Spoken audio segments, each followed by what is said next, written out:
ఈరోజు బైబిల్ అధ్యయనం యోహాను సువార్త 3వ అధ్యాయం 1 నుండి 18 వచనాలు. ప్రార్థన.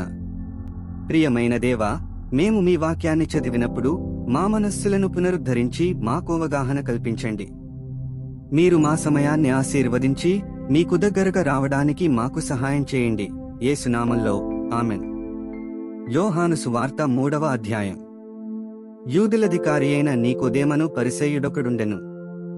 అతడు రాత్రియందు ఆయన యొద్దకు వచ్చి, బోధకుడా, నీవు దేవుని యొద్ద నుండి వచ్చిన బోధకుడవని మేమెరుగుదుము.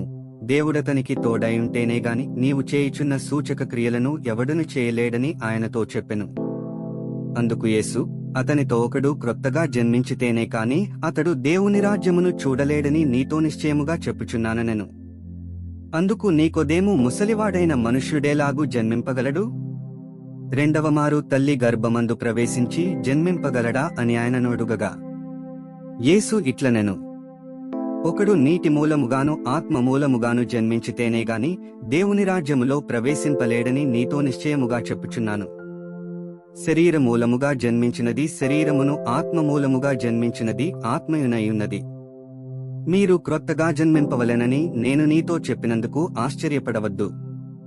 గాలి తనకిష్టమైన చోటను విసరును, నీవు దాని శబ్దము విందువేగాని అది ఎక్కడ నుండి వచ్చునో ఎక్కడికి పోవునో నీకు తెలియదు. ఆత్మ మూలముగా జన్మించిన ప్రతివాడును అలాగేయున్నాడనెను. అందుకు నీకోదేము, ఈ సంగతులేలాగు సాధ్యములని ఆయనను అడుగగా, యేసు ఇట్లనెను, నీవు ఇశ్రాయేలుకు బోధకుడవైయుండి వీటిని ఎరుగవా? మేము ఎరిగిన సంగతియే చెప్పుచున్నాము, చూచిన దానికే సాక్ష్యమిచ్చుచున్నాము. మా సాక్ష్యము మీరంగీకరింపరని నీతో నిశ్చయముగా చెప్పుచున్నాను. భూసంబంధమైన సంగతులు నేను మీతో చెప్పితే మీరు నమ్మకున్నప్పుడు పరలోక సంబంధమైనవి మీతో చెప్పిన ఎడల ఎలాగు నమ్ముదురు? మరియు పరలోకము నుండి దిగివచ్చిన వాడే, అనగా పరలోకములో ఉండు మనుష్యకుమారుడే తప్ప పరలోకమునకు ఎక్కిపోయిన వాడెవడను లేడు.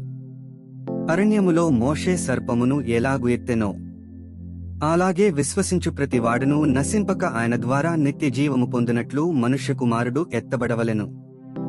దేవుడు లోకమును ఎంతో ప్రేమించెను, కాగా ఆయన తన అద్వితీయ కుమారునిగా పుట్టిన వానియందు విశ్వాసముంచు ప్రతి వాడును నశింపక నిత్య జీవము పొందినట్లు ఆయనను అనుగ్రహించెను.